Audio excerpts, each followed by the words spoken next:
Buenas tardes, que se me de la cuenta. Aquí una vez más, no una entrevista, sino con una pequeña conversación entre casa, acá en la Biblioteca Estudio, con el licenciado Pablo Marini. Pablo, ¿cómo estás? Muy buenos días. Muy buenos días, muchas gracias por la invitación. Con Pablo somos amigos, entonces porque estamos acá, no estamos por Zoom, preferimos hacerlo acá. Él viene también a la capilla. Pablo es licenciado en Teología, profesor de Filosofía. Licenciado en Filosofía Mm. y en Educación Religiosa. Ujú. Y después editor, Ujú. dirigí proyectos de libros de texto. Ajá. Y también tuve cargos directivos en colegios secundarios. Ujú. ¿Por qué era la idea de conversar con Pablo? Porque acaba de salir a la luz un libro que, en la verdad, él ya había publicado este libro hace tiempo, El drama litúrgico. Este es el libro que tenemos en la mano, ¿no? Eh, Se encuentra disponible ya incluso hasta en Amazon y todo, en Argentina. El drama litúrgico, sobre lo que queremos conversar el día de hoy, tiene como título o subtítulo, Estudio comparativo entre el misal romano revisado por San Pío V y el Novus Ordo Missae de Pablo VI. ¿Cómo nace el libro, Pablo? Cuéntame. En realidad, esto fue siempre una inquietud que tuve desde joven, ¿no? Pero curiosamente, y esto no sé si lo sabe la persona involucrada, un tío de mi mujer en un campo, en la playa, en un campo de Necochea, cerca de Necochea, un día me preguntó, bueno, pero así un poco, ¿no? Con cierta sorna, me dice, bueno, pero ¿cuáles son las diferencias tan importantes entre el rito antiguo y el rito nuevo de Pablo VI? Y entonces yo le chapuceé dos o tres cosas que sabía que estaban correctas, pero la verdad que me di cuenta que no había hecho un estudio comparativo profundo de la cuestión. Y un día me cayó también una especie de mimeógrafo de un autor brasileño, que no recuerdo bien el nombre, pero que me llamó la atención porque hacía una especie de comparación en dos columnas entre el rito antiguo y el rito nuevo, pero breve, tampoco lo hacía en toda la extensión. Entonces yo dije, ¿y por qué no hacemos una cosa así? Entonces ahí nació el libro. Vos tenés qué edad ahora, más o menos. ¿Vos tenés qué edad tenés? Queda 65, 65. O sea, naciste en el año 58. 58. La reforma fue en el 69, se aplica. O sea, viviste muy poquitos años, tu Muy, comunión. muy poco, sí. Sí, no me acuerdo mucho. Incluso acá en la Argentina se hizo una especie de mix. Había como una especie de combinación entre el rito antiguo y el rito nuevo. Ya empezaba a vislumbrarse la mezcla, digamos. Y eso es un poco lo que me acuerdo, hasta que en el 69 aparece la reforma de Pablo VI, ¿no? En definitiva. Ahora, hablemos como para una persona que no sabe, no ha visto nunca Mm, más que la misa que tenemos ahora en el 99% de los lugares del mundo. Así es. Tenemos la misa Novus Ordo simplemente. Eh, ¿Cómo nace la reforma litúrgica que tenemos a partir de la década del 60? Mm, Así brevemente, ¿no? Para tener un pantallazo. Y eso es mm. si era necesaria o no, o si ya venía siendo buscada por los papas o no, porque tampoco es que, digamos, nadie va a entender que la misa es igual en la época de nuestro Señor Jesucristo que en el siglo V, que en el siglo XV. Sí, de todos modos, las modificaciones ya a partir del siglo IV la verdad que no son tan importantes. De hecho, cuando el la famosa bula Quo Primum per Tempore de San Pío V plantea la reorganización ¿cómo le podría decir? El ordenamiento de todos los ritos en el mundo latino, lo que dice, bueno, hay que volver, son todos válidos los que puedan atribuirse 200 años de antigüedad. Pero en realidad es cierto que había necesidad de cierta renovación litúrgica, pero estamos hablando del siglo XIX. Y ahí precisamente aparece la cabeza y la profunda teología de Don Guéranger en Solesmes, en la abadía, en donde plantea una especie de renovación, de redescubrimiento, como se dice ahora, de lo que es verdaderamente la liturgia como culto público a Dios, y que además sea también con participación de la gente, y que la gente sepa exactamente qué es lo que está pasando en la liturgia. Eso venía muy bien, en realidad. Hubo todo un comienzo espectacular de ese movimiento litúrgico, pero para que nos ubiquemos, Granger muere en 1875 y 4 años después nace Don Baudin, otro monje que es el que realmente es responsable, por así decir, de la primera gran desviación del movimiento litúrgico, y estamos hablando ya década del 20, década del 30. ¿Por qué? Porque comete ese tremendo error que se da en dos ámbitos. O sea, hay otros acentos desviados. Por ejemplo, la referencia machacona y reiterada al Antiguo Testamento, es una especie de judaicización de las Escrituras. Está el tema del misterio pascual, la teoría del misterio pascual de Odo Kassel, que podría integrarse con cierta ortodoxia, pero que tiene algunos elementos que ya Pío XII lo consideró un poco sospechosos, y por eso lo señaló de alguna manera en la encíclica más importante, salvo sacando por supuesto el documento del concilio Sacrosanctum Concilium. Resulta que la encíclica más importante litúrgica del siglo XX fue sin duda la Mediator Dei. Pero Don Baudin comete estos dos errores, ¿no? Que es el acento de buscar una especie de ecumenismo que ya no es el ecumenismo de retorno que planteaba Mortali Unanimus con Pío XI. Para que los protestantes vengan, se van a católica, a la verdadera iglesia, sino ya un ecumenismo, lo que nosotros consideramos que es un ecumenismo falso, en donde se pretende una especie de diálogo, en donde busquemos una especie de común denominador. Bueno, eso ya lo plantea Don Baudin, y plantea otra cosa que también ha hecho enorme daño, que es la subordinación de lo litúrgico a lo pedagógico. Por las dudas, si alguno por lo que hemos sido después de la reforma litúrgica, no llegamos a conocer como Pablo la otra misa, salvo que después la hayamos vivido en otro ambiente. Pero, digo, por una cuestión meramente pedagógica, hasta el año 1969 al menos, la misa no era como la conocemos ahora, ¿no? Era en la lengua universal de la Iglesia, que es la lengua latina, el latín, esa lengua a su vez no solamente sacra, sino inmutable, por lo tanto fija, bueno, sino que después de la reforma litúrgica del Concilio Vaticano II, comenzó a redactarse un misal nuevo, no ahora vamos a hablar del tema ese, que permitía incluso que en aquellos lugares donde por una cuestión pastoral, etcétera, se pudiese también hacer la misa en la lengua llamada vernácula. Significa que si yo estoy en Francia, la lengua vernácula mía es el francés, si estoy en Inglaterra en inglés, y en Argentina el español.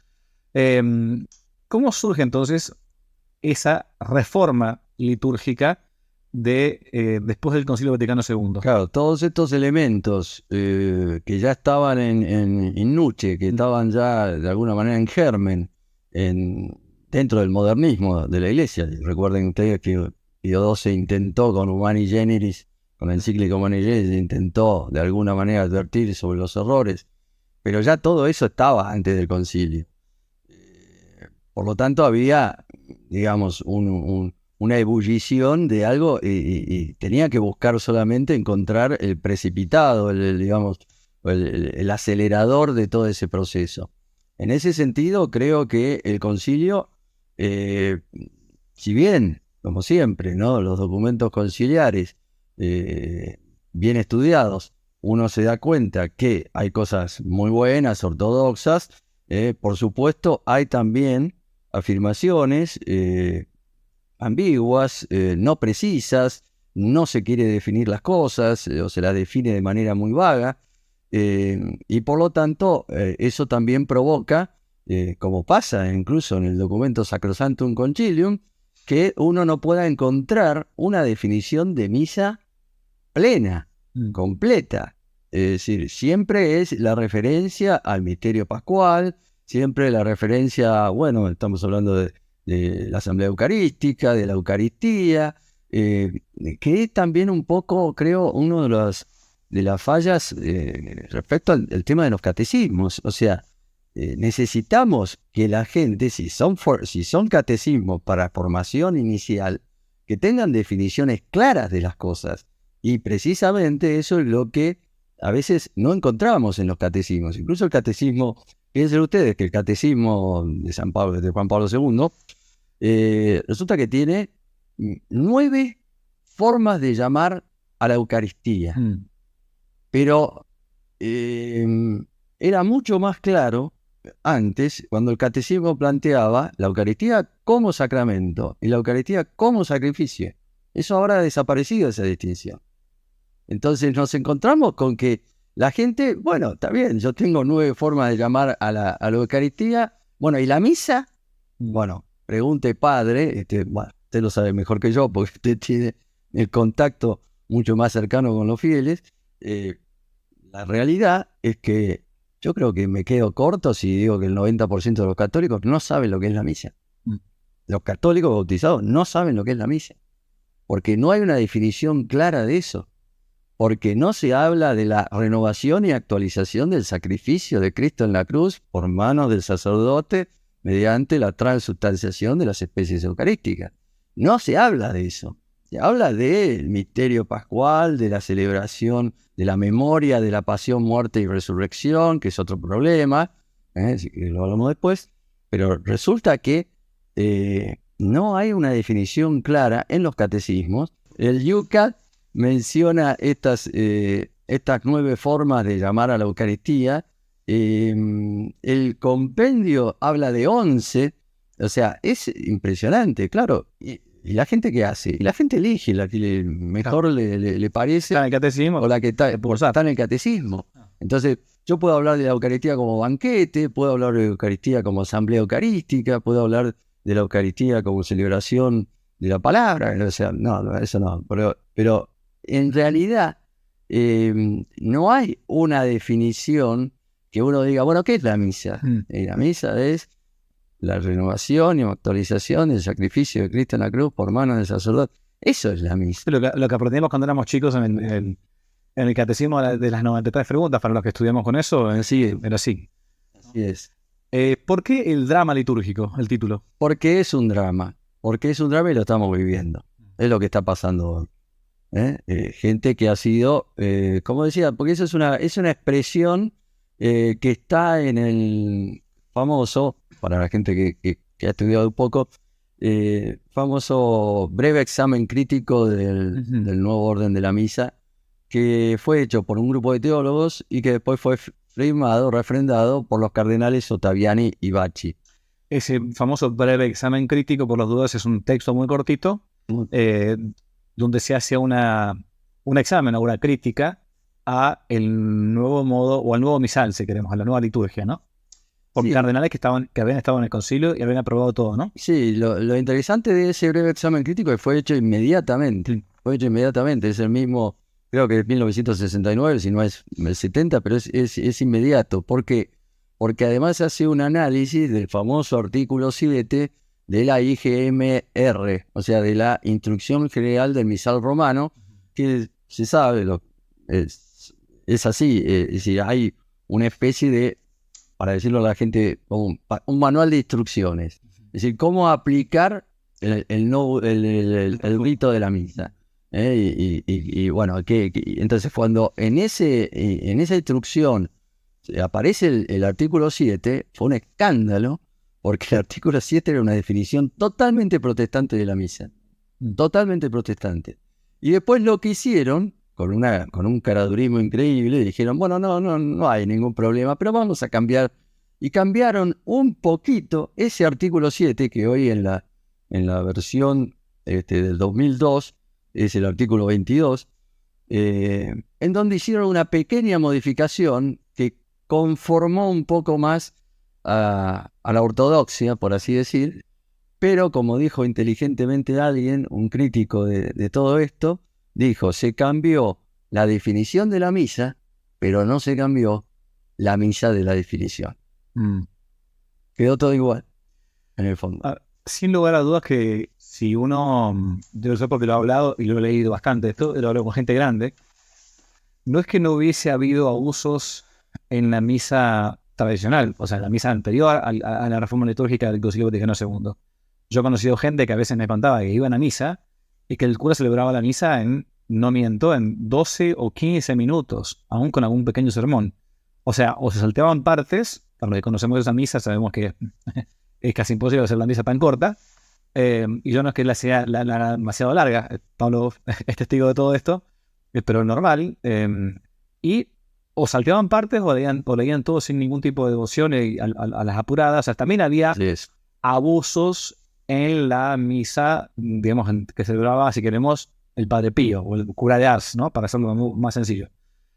Pero lo que hoy vemos, y es verdad, por eso le preguntaba al tipo por qué un drama, es que uno se encuentra que va a veces a ciertas parroquias y parece que en una parroquia están celebrando un culto y en otra parroquia es otro culto distinto. O sea, que la misma misa, con el mismo libro, el mismo misal, un cura lo celebra de una manera y otro cura lo celebra de otra manera. Y entonces con la gente termina como desorientada. Y uno tiene derecho, como fiel, esto lo decía Benedicto XVI, tiene derecho a ir a cualquier templo del mundo y reconocer que hay un culto católico. Lo cierto es que hoy pareciera que no a veces. Así es. No, estoy de acuerdo, efectivamente.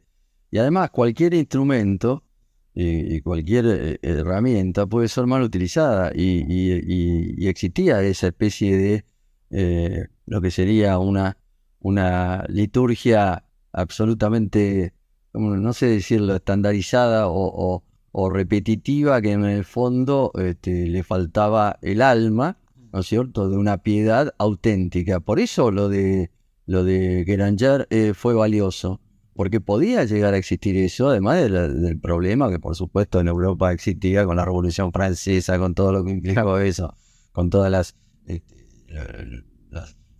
los ritos en Francia, una complicación enorme, pero Guéranger quiso hacer una especie de restauración litúrgica, que es un poco lo que hay que hacer hoy. Ahí vamos a ver el tema después. Sí.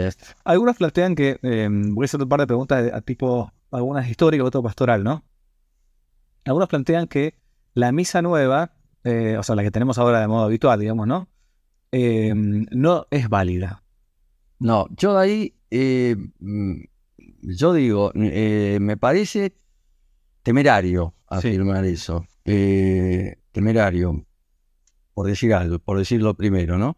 Me parece temerario. Pero además hay otra cosa acá, y es que lo que yo expreso como una síntesis de todo lo que uno ha tratado de investigar acá, es que lo que pasa con el rito nuevo es que opaca ciertas verdades que estaban mucho más claras, más prístinas, más transparentes en el rito tradicional. Esto lo hemos hablado en el canal muchas veces, ¿no? Yo siempre he dicho que la misa nueva obviamente es válida, si no la iglesia nos estaría mandando al 99,9% de la población mundial a algo que es malo per se.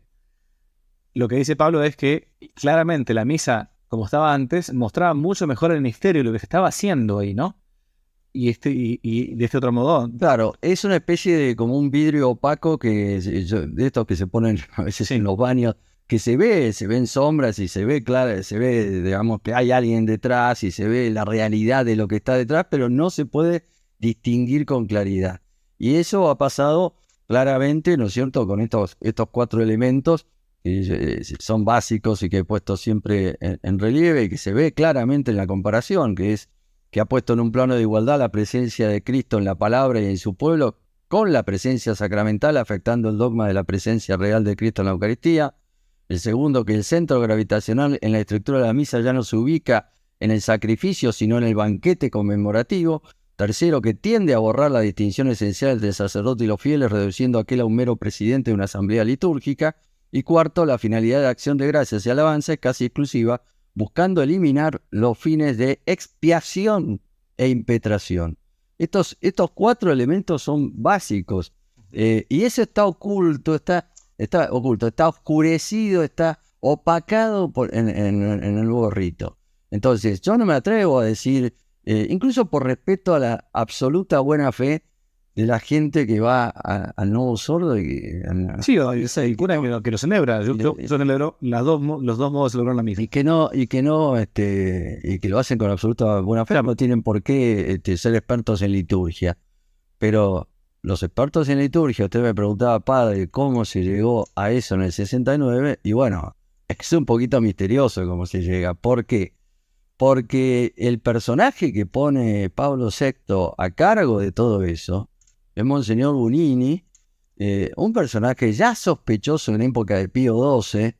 Se sabía que había problemas con este señor en cuanto a su ortodoxia, se sabía que estaba involucrado en toda la deformación del movimiento litúrgico, que como yo dije, se inicia esa deformación claramente con Tom Bodin, y que busca a toda costa una especie de culto ecuménico conjunto en donde la misa católica no haga ningún tipo de problema a los protestantes. De hecho, hay protestantes, lamentablemente, ¿no? Hay protestantes que han declarado que pueden celebrar el Novus Ordo sin ningún problema.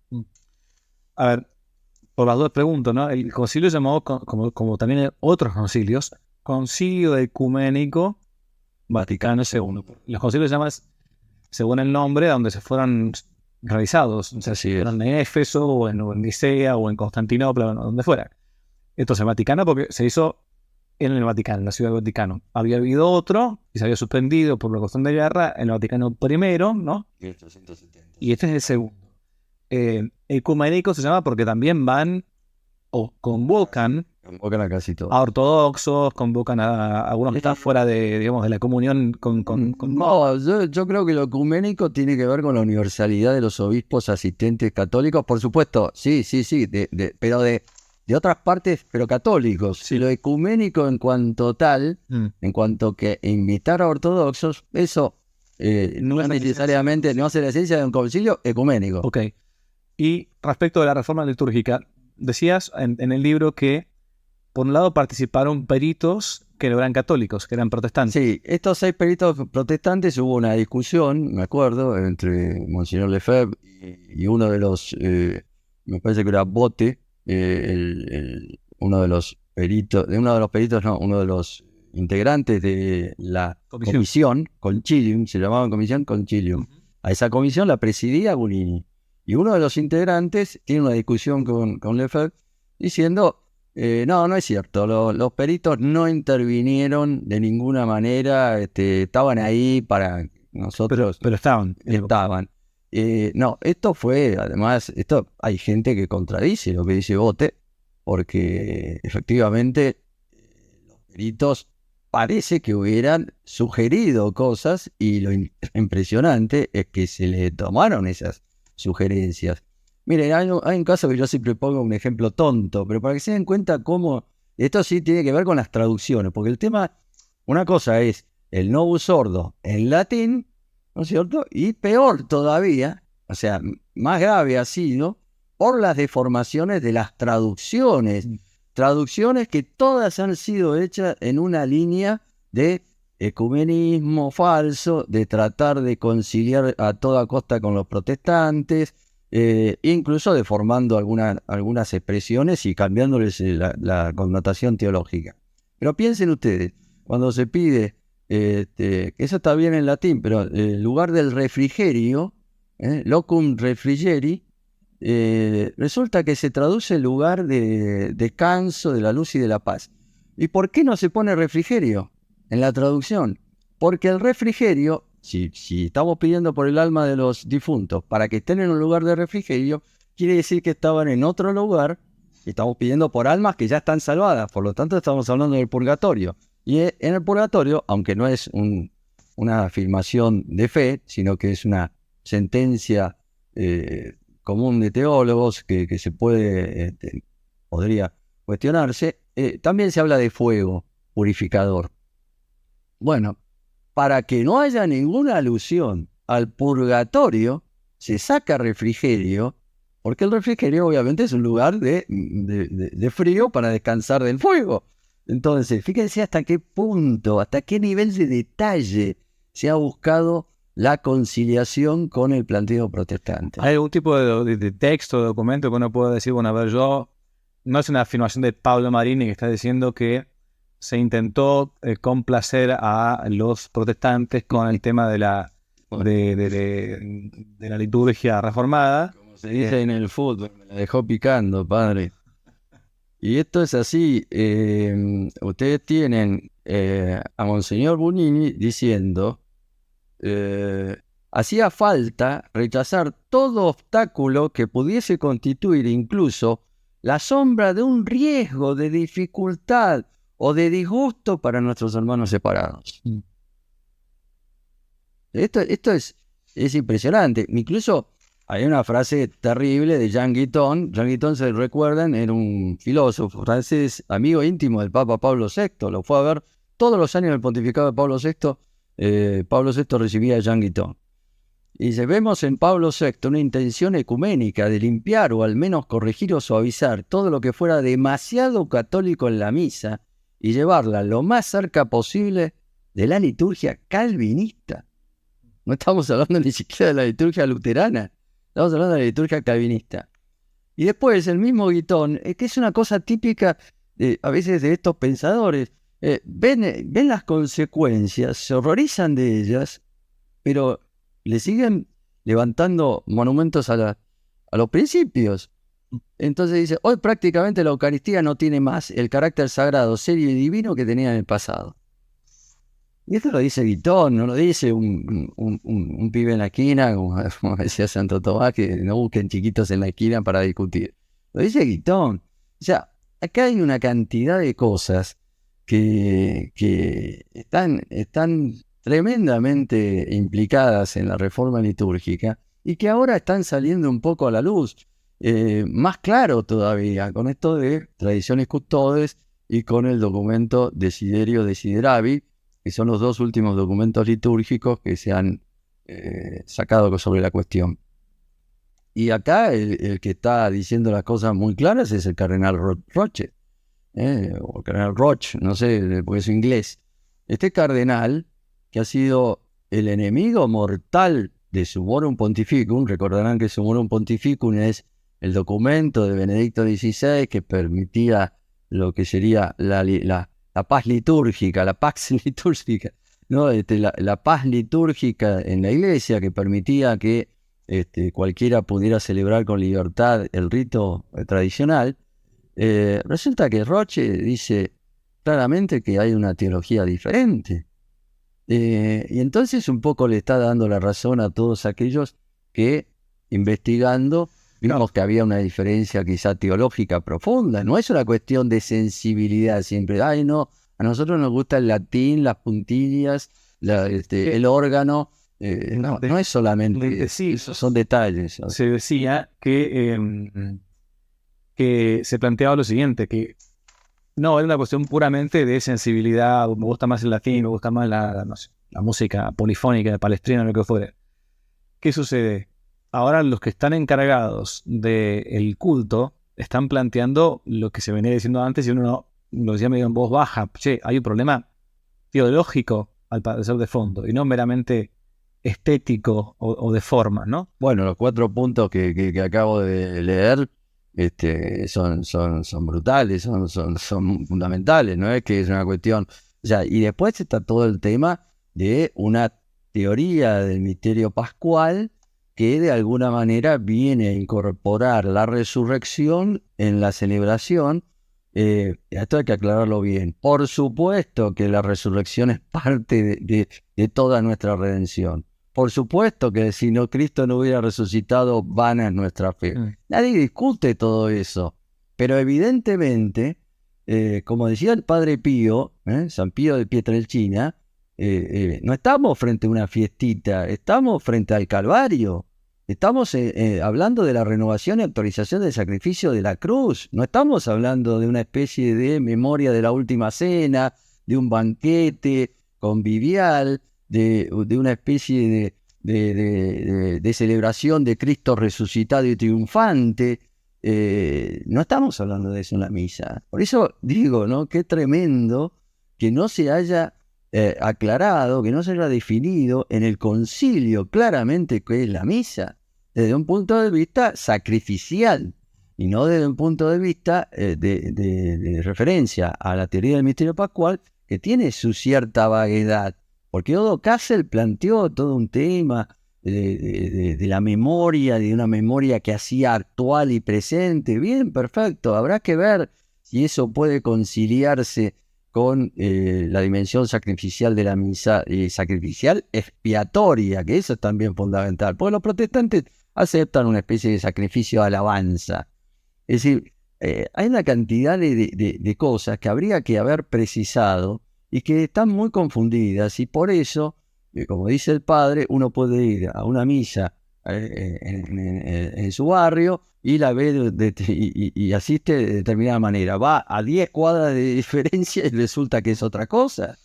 Y todo eso tiene que ver también con esta especie de obsesión por poner alternativas y cosas opcionales, como son las 4 oraciones eucarísticas. Todo el mundo dice, bueno, pero en definitiva el Novus Ordo tiene la oración eucarística 1, que es más o menos la del canon romano tradicional. En realidad no es tan así, porque hay unas modificaciones impresionantes e importantísimas en el ofertorio, especialmente en el ofertorio. El ofertorio es una cosa absolutamente clave teológicamente hablando, de las diferencias entre los dos ritos. Pero, ¿cuál es la oración eucarística que todo el mundo celebra el 90% en el mundo? La 2, la más corta. La más corta. Alguien dirá, es porque en realidad es la más cercana al protestante. Ni siquiera me atrevo a decir eso. Puede ser porque sea la más corta, simple, lisa y llanamente. La última, Pablo. ¿Cómo se sale de esto? ¿Hay una salida para el drama litúrgico? La salida para el drama litúrgico tendría que ser en el primer punto. Es un poco lo que intentó Benedicto XVI, pero que yo de alguna manera anticipaba, porque yo saco este libro hasta la 4ª edición. En la segunda edición ya estaba el documento de Benedicto XVI, y yo advierto ahí, esto es muy débil, es una estrategia muy débil, esto no va a durar. Y efectivamente, bueno, esto es lo que está pasando, no está durando, y además ahora pareciera que hay una manifiesta voluntad de suprimir el rito tradicional en todo el mundo, o por lo menos reducirlo a la más mínima expresión. ¿Cómo se sale? Y bueno, uno de los intentos que también fue frustrado y que de alguna manera Benedicto tendría que haberse jugado un poco más, es, él quería la reforma de la reforma, y no la quería sobre el Novus Ordo y incorporando cuestiones del rito antiguo. Era en realidad, la base era el rito antiguo, e incorporar quizá algunos aspectos positivos que se podían haber evaluado después de 50 años de práctica con respecto al rito nuevo. Pero evidentemente hay cuestiones teológicas profundas que hoy están poniéndose en la palestra, y que personas como Cantalamessa, el prefecto de la Casa Pontificia, y el mismo Roche están poniendo en evidencia. O sea, se trata de otra teología, por eso no la queremos. Y entonces salir de eso, no sé, la providencia divina seguramente intervendrá para que esto, obviamente para que la misa tradicional no desaparezca de la Iglesia Católica, cosa que les aviso, hay personas, hasta marxistas ateos, que han dicho que el ataque al latín es un ataque totalmente injusto, injustificado, que es una cosa increíble que la Iglesia Católica esté renunciando a eso, y bueno, y la verdad que fue así. Piensen ustedes que hay una declaración, en el libro está llena de declaraciones de personajes de la época, del concilio y posterior, en donde dice que le fueron con la propuesta, porque antes de la reforma del 69, el concilio incluso dice, saben ustedes que el concilio dice que hay que conservar la lengua latina, y que incluso, bueno, algunas partes te pueden decirse en lengua vernácula, pero de ninguna manera era que había que sacar la lengua latina.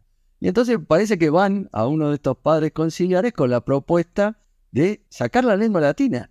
Y dice que ellos lo miraron al tipo y se le mataron de risa en la cara. Se le mataron de risa en la cara. ¿Cómo va a sacar la misa? ¿Cómo va a sacar el latín de la iglesia? Es un disparate. Y 10 años después, escuchen esto, 10 años después el latín casi había sido suprimido en la iglesia católica. Tremendo. Es tremendo. Bueno, es un drama que a veces parece más que un drama, una comedia, ¿no? Más que un drama. Bueno, les recomiendo el libro, te agradezco mucho el tiempo, Pablo. Les recomiendo el libro El Litúrgico, lo pueden encontrar en Amazon o también en una editorial acá en Argentina. Vale la pena para conocer, al menos como introducción de lo que fue este problema del mediados del siglo XX y las consecuencias que todavía hoy estamos viviendo. Gracias por tu tiempo, Pablo. Gracias a usted, padre. Gracias por la invitación. Chao, chao. Si les gustó el video, aparte de suscribirse, activar la campanita y comentar, en la descripción de este video se van a encontrar con el link de la plataforma Patreon, un modo concreto de apoyar este apostolado que intenta hacer una contrarrevolución cultural y espiritual. Dios les bendiga y que no te la cuenten.